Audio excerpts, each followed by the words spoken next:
चलिए भाई, आप अगर ध्यान देंगे तो इस समय बोर्ड पे क्या लिखा है आपके सामने, relationship between AR and MR when price remains constant. इसका मतलब बताओ पहले क्या है, हम क्या पढ़ने वाले हैं कि AR और MR के बीच में संबंध क्या होता है जब प्राइस आपका कांस्टेंट होता है, मतलब जब प्राइस चेंज नहीं होता। अभी एक चैप्टर है, इसका नाम है फॉर्म्स ऑफ मार्केट, उसके अंदर आपको दिखाई पड़ेगा परफेक्ट कंपटीशन, एक ऐसी मार्केट जिसके अंदर price always remains the same. Price firms अपनी इच्छा से चेंज नहीं कर सकती, उसको मार्केट तय करती है अपने हिसाब से। वो सब बात की बातें वाले पढ़ेंगे हम, लेकिन इतना समझ लो कि अगर हम कांस्टेंट प्राइस की जिक्र कर रहे हैं तो इसका मतलब है कि we are talking about perfect competition market. समझ आया? जिसके अंदर market is a price maker and firms are the price taker. ये है। फिलहाल आप इतनी बात को समझो कि सर ये इसमें प्राइस को हम चेंज नहीं करेंगे, और तब हमको ये पढ़ना है कि ऐसे केस में AR और MR के बीच का किस तरह का रिलेशनशिप होगा जब प्राइस क्या रहेगा, सेम रहेगा। आप अगर देख पा रहे हैं तो मैंने यहाँ पे एक बहुत ही अच्छा टेबल बना रखा है, और आपको भी ऐसे टेबल्स का इस्तेमाल करना है अपने एग्जाम्स के अंदर। पढ़ने क्या लिखा है, यूनिट सोल्ड 1 से लेके कितना है 5 तक है। आप देख पा रहे हैं कि मैं चाहे 1 बेचूं, 2 बेचूं, 3, 4 या 5 बेचूं, प्राइस मेरा हमेशा क्या रहेगा, सेम रहेगा। बात समझ आ रही है? अच्छा, आपको पता है मैंने TRQ क्यों लिखा है यहाँ पे? मैंने TRQ लिखा जबकि हम क्या पढ़ रहे हैं, AR और MR के बीच का रिलेशनशिप क्या होता है, लेकिन मैंने यहाँ पे TR का इस्तेमाल करा है। क्यों करा है? क्योंकि आपको ये नहीं भूलना चाहिए कि AR हमेशा TR से निकलता है और MR भी हमेशा TR से निकलता है, तो हमको TR का इस्तेमाल यहाँ पे करना ही पड़ेगा। बात समझ नहीं आ रही है आपको? आपसे पूछ रहा हूँ क्या हमारा प्राइस बोलो सेम है, और इसके पहले क्या बात कर दी हमने कि सर प्राइस चाहे सेम रहे, प्राइस चाहे बढ़े, प्राइस चाहे कम हो जाए, AR will be always equal to price. Average revenue और प्राइस हमेशा सेम रहते हैं, वो कभी चेंज नहीं होते। इसका मतलब है कि मैंने जो यहाँ पे 5 लिखा है, ये प्राइस भी है और AR भी है। अच्छा, TR आ गया हमारा। अच्छा, TR मैंने कैसे निकाला होगा? आपने क्या सीखा है कि AR की हेल्प से हम अगर TR को निकालना चाहते हैं तो कैसे निकाल सकते हैं? TR is always equal to, बोलो, price multiplied by quantity sold, price and quantity sold. 5 into 1 कितना आएगा, 5 इंटू 2 कितना आएगा, 10। आपका यहाँ पे क्या आ गया, TR आ गया। और अगर एक बार TR आ गया तो MR आ सकता है, क्योंकि MR हम जो निकालते हैं तो कहां से निकालते हैं, TR से निकालते हैं। बोलो, तो कैसे निकालते हैं, न्यू TR मतलब TR n minus TR n minus 1। 5 का आगे 5, 10 माइनस 5 करो, 5 ही आएगा। क्या देखा आपने कि सर जब प्राइस कांस्टेंट रहता है तो AR और MR सेम रहते हैं। बात समझ आ रही है?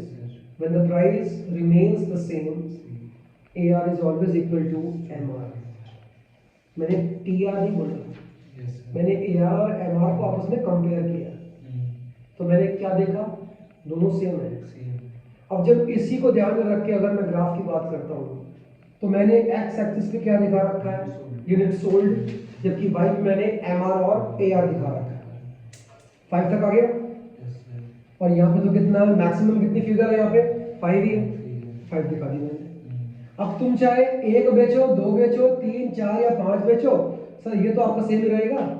अब सुनो मेरी बात ध्यान से, ये जो कर्व आपको दिखाई पड़ रहा है पैरेलल टू एक्स एक्सिस, ये आपको भले एक कर्व लग रहा हो लेकिन असल में ये 3 कर्व है।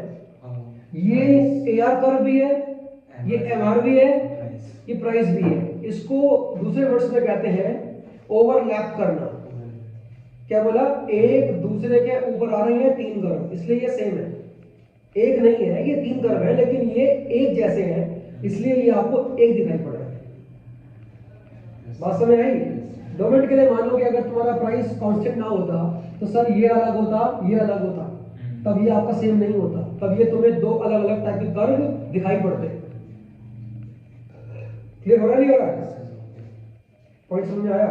जरा पढ़ने का लिखो, AR is equal to MR is equal to price, and this only happens when the price remains constant।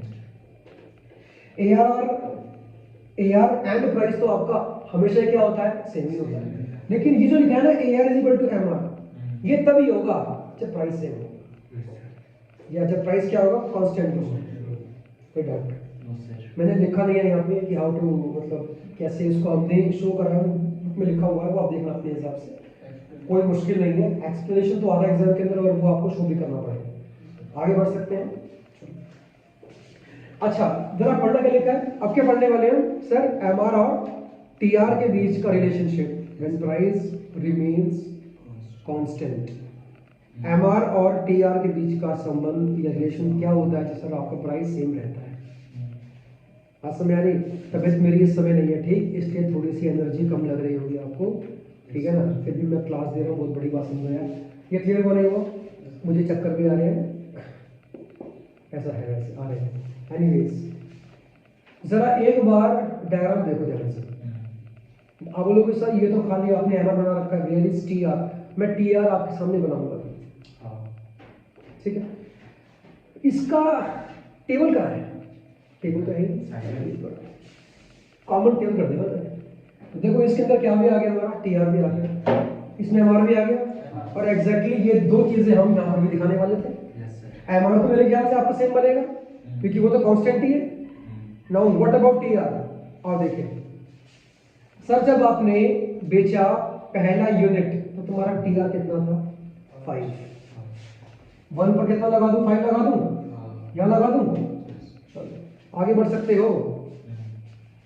2 पे कितना हो गया, 10, सर 2 पे 10 लगाओ, 2 पे 10 का मतलब यहाँ पे लगा दूं, 3 पे कितना हो गया, 15, 4 पे कितना हो गया, 20, फिर 25, यही तो आएगा। आप अगर देख पाएंगे तो ये एक स्ट्रेट लाइन बनेगी ऐसे, कांस्टेंट स्ट्रेट लाइन बना।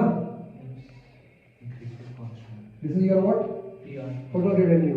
क्या सीखा आपने कि सर जब प्राइस सेम रहता है तो एमआर तो बनता है पैरेलल टू एक्स एक्सिस, क्योंकि ये हर एक लेवल पे एआर के बराबर होता है जब प्राइस आपका सेम रहेगा। लेकिन अगर मैं टीआर के बिहेवियर के ऊपर बात करूं तो आपने क्या देखा कि सर टीआर स्टार्ट कहां से होता है, फ्रॉम द ओरिजिन। क्यों सर, क्या टीआर 0 हो सकता है? हाँ, आपका टीआर 0 कब होगा, जब आप कुछ नहीं बेचोगे। अगर यहाँ लिखा होता 0 तो 0 पे टीआर क्या होता, 0 तो होता। आपने कुछ नहीं बेचा तो सर आपका रेवेन्यू कितना होगा, 0 तो होगा। इसलिए स्टार्ट कहां से हुआ है, फ्रॉम द ओरिजिन से स्टार्ट हुआ। बात समझ में आ रही है सर? जैसे जैसे हम आगे बढ़ते हैं आप देख पा रहे हैं कि it has a constant slope, क्योंकि हर बार जो चेंज आ रहा है वो किससे आ रहा है, 5 से ही आ रहा है। और 5 से चेंज क्यों आ रहा है, क्योंकि एमआर कांस्टेंट है। सर टीआर कहां से निकालते हो, एमआर से निकालते हो ना। टीआर इज इक्वल टू क्या लिखा था मैंने, सिग्मा एमआर, और एमआर हर बार कितना है, इसका मतलब है कि सर अगर एमआर ही कांस्टेंट है तो टीआर को भी वो कांस्टेंट रेट से इंक्रीज करेगा, वही तो हो रहा है। और इसलिए इसका स्लोप कैसा है, बिल्कुल स्ट्रेट लाइन है, बिल्कुल स्ट्रेट लाइन। आप अगर देख पा रहे हो कि टीआर 1 कैसा रहा है, अपवर्ड स्लोपिंग है, अपवर्ड।